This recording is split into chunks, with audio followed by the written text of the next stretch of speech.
Welcome to the day 5 of the 15th week of the 52-week Bible hearing plan.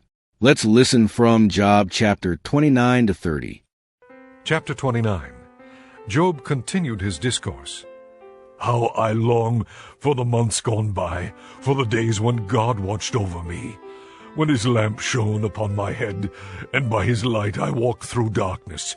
Oh, for the days when I was in my prime, when God's intimate friendship blessed my house, when the Almighty was still with me, and my children were around me, when my path was drenched with cream, and the rock poured out for me streams of olive oil, when I went to the gate of the city and took my seat in the public square. The young men saw me and stepped aside, and the old men rose to their feet. The chief men refrained from speaking and covered their mouths with their hands. The voices of the nobles were hushed, and their tongues stuck to the roof of their mouths. Whoever heard me spoke well of me, and those who saw me commended me, because I rescued the poor who cried for help, and the fatherless who had none to assist him. The man who was dying blessed me. I made the widow's heart sing. I put on righteousness as my clothing. Justice was my robe and my turban. I was eyes to the blind, and feet to the lame. I was a father to the needy. I took up the case of the stranger. I broke the fangs of the wicked and snatched the victims from their teeth. I thought, I will die in my own house. My days as numerous as the grains of sand. My roots will reach to the water, and the dew will lie all night on my branches. My glory will remain fresh in me, the bough ever new in my hand. Men listened to me expectantly, waiting in silence for my counsel. After I had spoken, they spoke no more. My words fell gently on their ears. They waited for me as for showers, and drank in my words as the spring rain. When I smiled at them, they scarcely believed it. The light of my face was precious to them. I chose the way for them and sat as their chief. I dwelt as a king among his troops. I was like one who comforts mourners. Chapter 30. But now they mock me, men younger than I, whose fathers I would have disdained to put with my sheepdogs. Of what use was the strength of their hands to me, since their vigor had gone from them? Haggard from want and hunger, they roamed the parched lands and desolate wastelands at night. In the brush they gathered salt herbs, and their food was the root of the broom tree.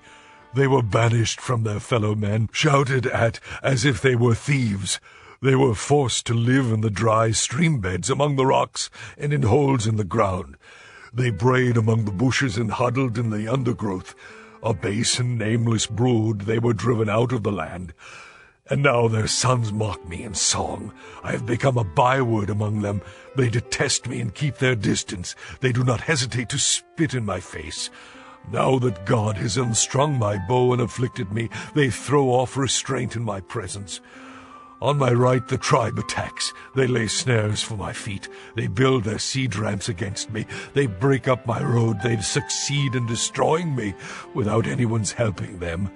They advances through a gaping breach. Amid the ruins they come rolling in. Terrors overwhelm me.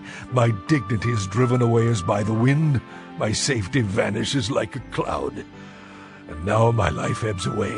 Days of suffering grip me. Nights pierce my bones. My gnawing pains never rest. In his great power God becomes like clothing to me. He binds me like the neck of my garment. He throws me into the mud, and I am reduced to dust and ashes. I cry out to you, O God, but you do not answer. I stand up, but you merely look at me. You turn on me ruthlessly. With the might of your hand you attack me. You snatch me up and drive me before the wind. You toss me about in the storm. I know you will bring me down to death, to the place appointed for all the living. Surely no one lays a hand on a broken man when he cries for help in his distress. Have I not wept for those in trouble? Has not my soul grieved for the poor? Yet when I hoped for good, evil came. When I looked for light, then came darkness. The churning inside me never stops. Days of suffering confront me. I go about blackened, but not by the sun. I stand up in the assembly and cry for help. I have become a brother of jackals, a companion of owls. My skin grows black and peels. My body burns with fever. My harp is tuned to mourning, and my flute to the sound of wailing.